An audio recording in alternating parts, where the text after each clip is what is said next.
Hello everyone, welcome to Jamaica 411. Thank you so much for joining me today for this special news item, breaking news. For persons who are visiting us and this channel for the first time, welcome. And for those who are returning as subscribers and visitors, welcome back. So again, I'm going to ask you to, for the persons who are new, please go ahead and subscribe, hit the notification button, as well as share this video.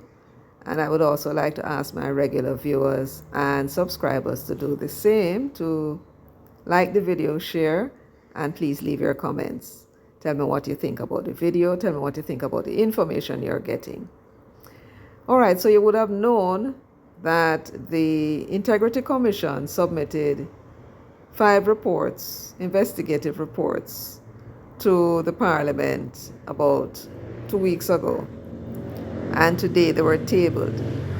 Now, whenever reports that were sent to the Speaker of the Houses were and are tabled, immediately the Integrity Commission will upload the information, the reports, to their site. And so I got hold of those reports.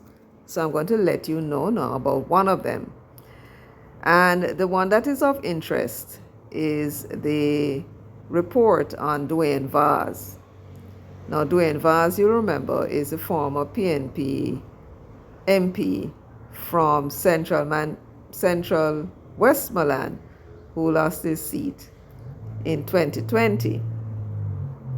And he is being cited by the Integrity Commission to be prosecuted. But what for? So I'm going to let you know now based on what they said. So when you visit the Integrity Commission's website, this is the first thing that you'll see. You click on this report, and you will receive, download on your phone or your computer, a PDF file, and it reads: Investigation report into concerns that Mr. Dwayne Vaz, a former member of Parliament, failed to provide information requested by the Commission in respect of his statutory declaration for the year 2019. Now, this is somewhat misleading in some respect when you compare the conclusion that the investigator came to. So let me show you now some of what he said. It consists of a lot of repetitive language.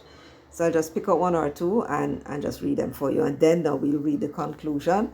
And then you'll see what exactly it is that they are seeking to charge him for, or referring him to the, let me see what they call her now, the Director of Corruption Prosecution.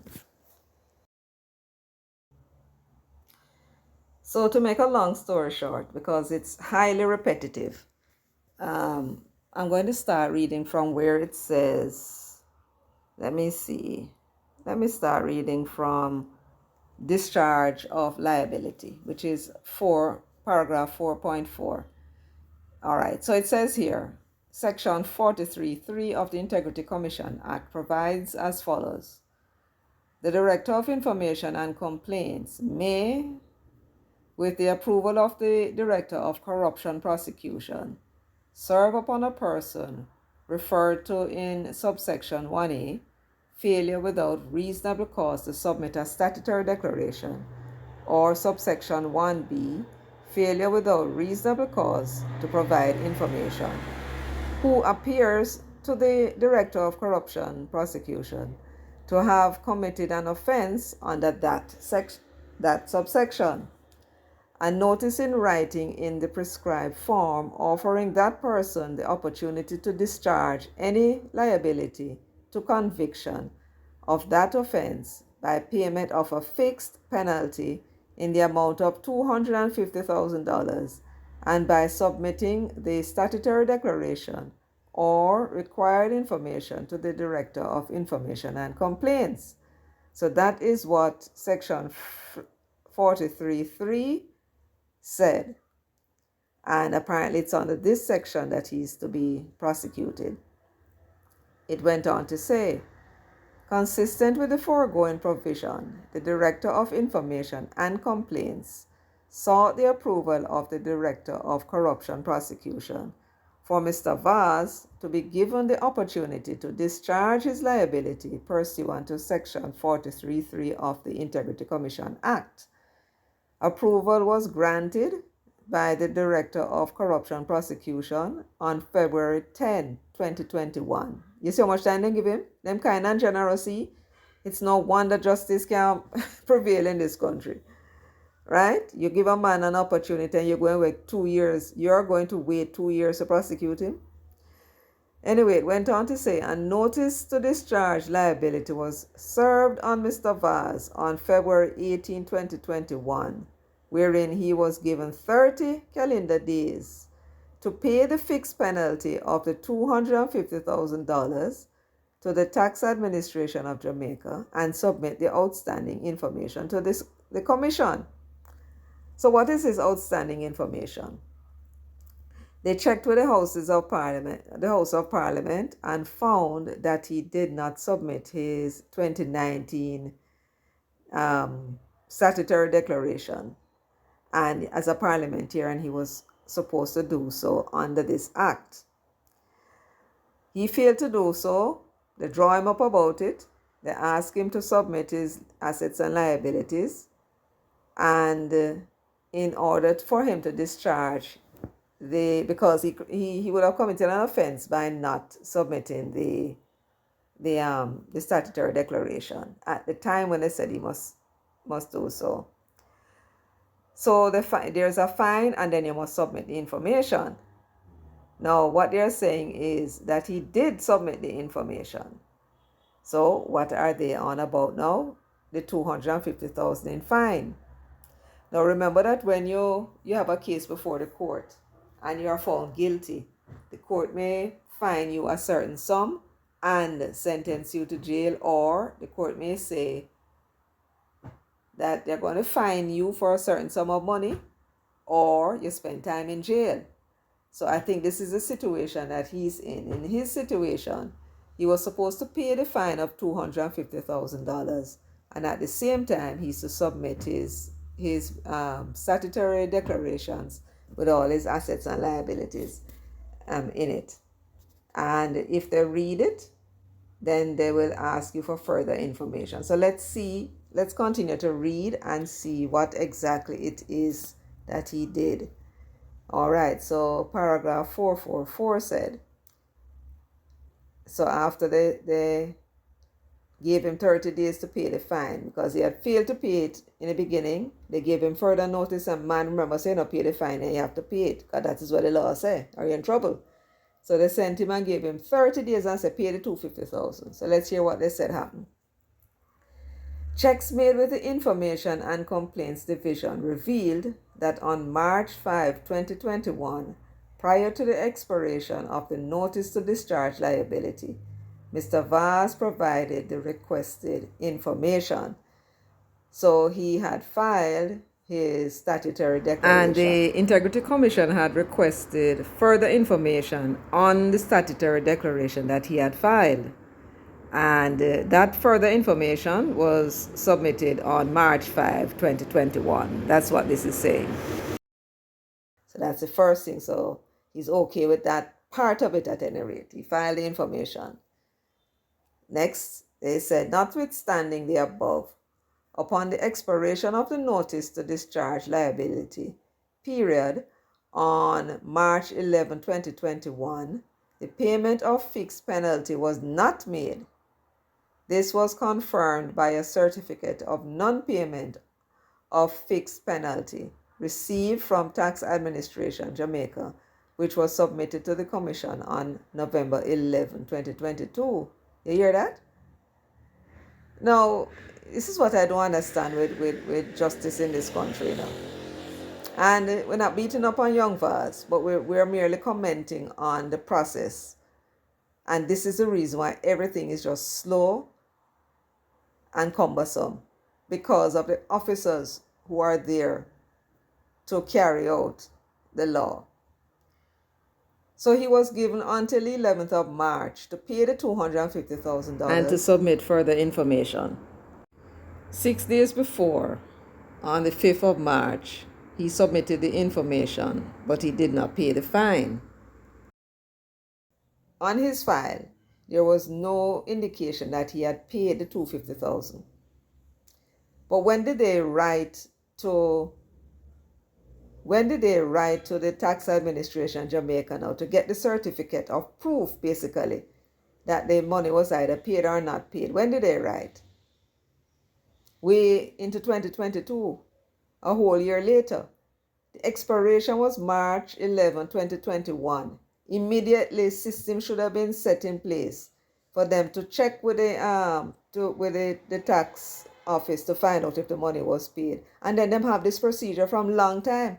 Instead, them wait until the following year, right? When they realize that the money wasn't paid, one whole year later, more than a year, because it was in November 2022 when they received the certificate of non-payment. And then even after that, it's in 2024 that they bring in this prosecution. What kind of slackness is this? And this has nothing to do with him. He didn't do what he was supposed to do.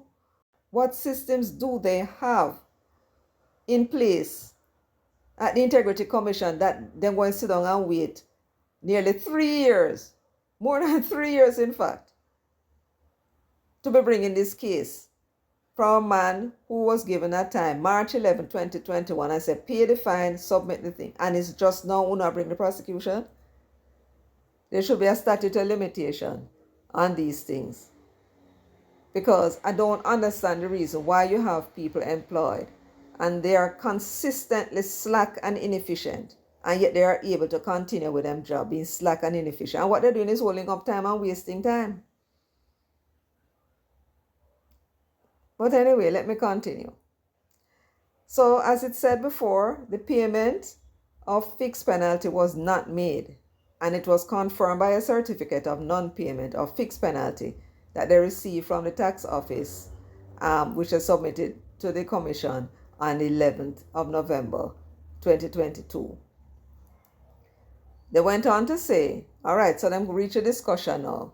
Having gone through all of that, given the background, they are going to discuss the findings now. It says, during the course of the investigation into the allegations against Mr. Vaz, all reasonable lines of inquiry were explored. Evidential material was gathered, and the statements of witnesses deemed necessary were collected or recorded. The overarching objective of the Commission's investigation was to determine whether there is merit in the allegation that Mr. Vaz failed to provide information requested from him by the Commission in respect of his statutory declaration for the year 2019 as required under the Integrity Commission Act. So what this is saying is that the first thing they need to establish, first of all, they have to establish that he was entitled to submit the statutory declaration, and having shown that he was entitled to do so, now before they can bring any allegation against him, they have to determine the merit of the case that the claim they have against him. It goes on to say, for an offense to be committed under Section 43(1)(b) of the Integrity Commission Act, it must be proved that 1, the officer concerned is required to file statutory declarations under the ICA. 2, the Commission is entitled to further information in respect of same, and the request for said information was appropriately made in writing. 3, the concerned officer was aware of the request. More particularly, he received the Commission's notice in writing. And 4, the obligation of the officer to provide information requested by the Commission was not discharged, meaning to say never completed. And no reasonable cause was advanced justifying the concerned officer's failure to comply with the requirement to provide the requested information. So remember that the information that they requested was based on what he submitted on his statutory declaration. That's what that is about. So I said it's repetitive. It then went on to say, in arriving at a position in the instant matter, the Director of Investigation directed his mind to the following findings of fact. All right, so this is what the charges, if any, will be based on now, these 3 points. A, Mr. Vaz, by virtue of his seat in the Parliament, was required at the material time to file statutory declarations with the Commission, which he did. So then said, no problem. And as you can see by this evidence, it says, declaration for the period ended December 31, 2019, filed on March 31, 2020. So he had filed his statutory declaration on time. What he did not file on time was a request for further information, which was requested on November 3, 2020, and it was supposed to have been submitted by November 16. It wasn't. So they gave him some more time, and the time had passed. That's what that was saying. B, the Commission is empowered under the Integrity Commission Act to, by notice in writing, request further information from any declarant who submits their statutory declaration. A request for further information in respect of Mr. Vaz's statutory declaration was duly made, so they needed more information from him, and they're saying that they did ask him for more. So they asked him for clarity on his statutory declaration that he had submitted with them. They went on to say, C, having failed to comply with the Commission's request for further information, Mr. Vaz was given an opportunity to discharge his liability by paying a fixed penalty and by providing the requested information. Notwithstanding, Mr. Vaz's compliance was partial. That is, he only provided the information requested but failed to pay the fixed penalty. You see what the problem is? The problem is not with the information. The problem is the fact that you never pay the fine. Liability cannot therefore be said to have been discharged. So the law is saying you need to discharge your obligation under the law, which is to file the declaration and pay the fine. He only did one. So he's still liable under the Act.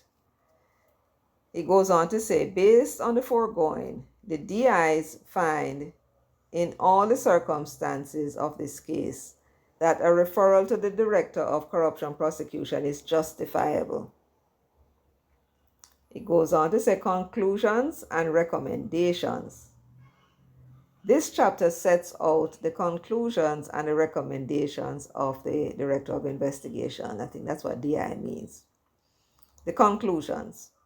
The DI concludes that Mr. Vaz was, by virtue of being a former Member of Parliament, legally obligated to file statutory declarations with the Commission for the year 2019.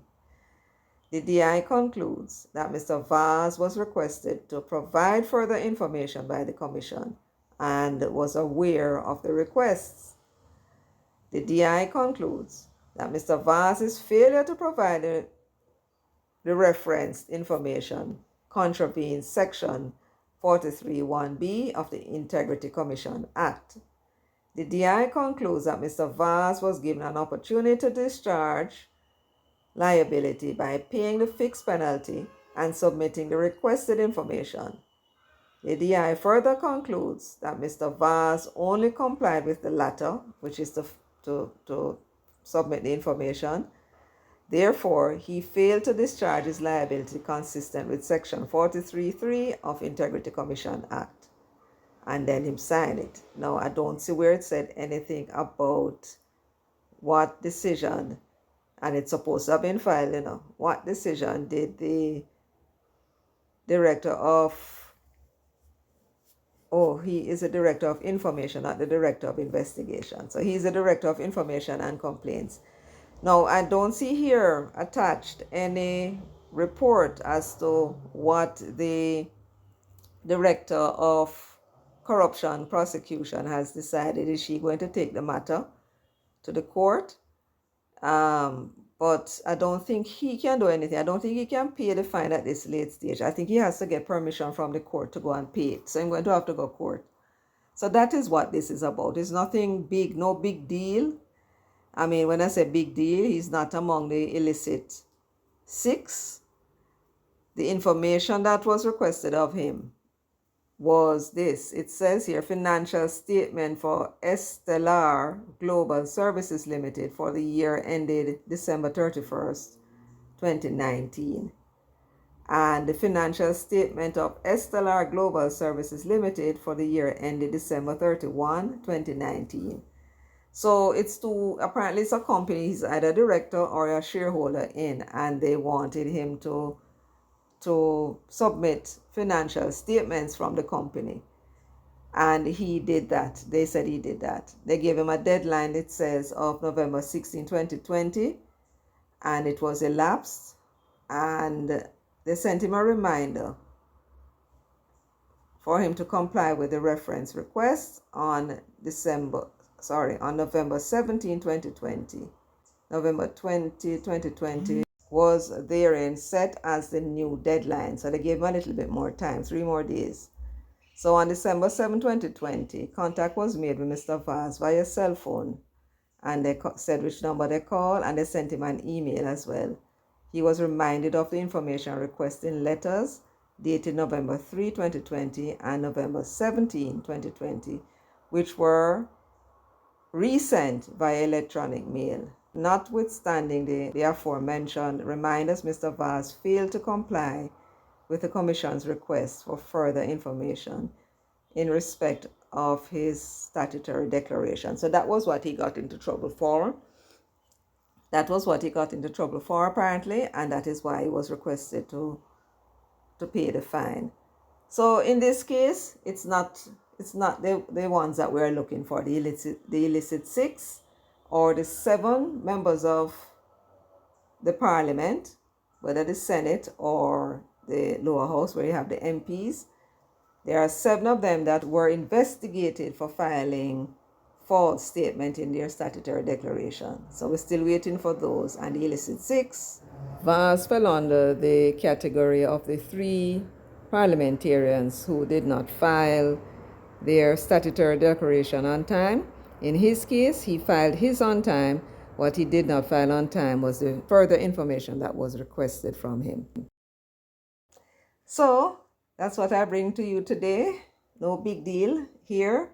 We wait for the other investigations to conclude, but based upon the pace at which they conclude their investigations, I mean, please, from 2021 until 2024, this is not what you're sending to tell the man, say, you're going to prosecute him, kind of pay $250,000.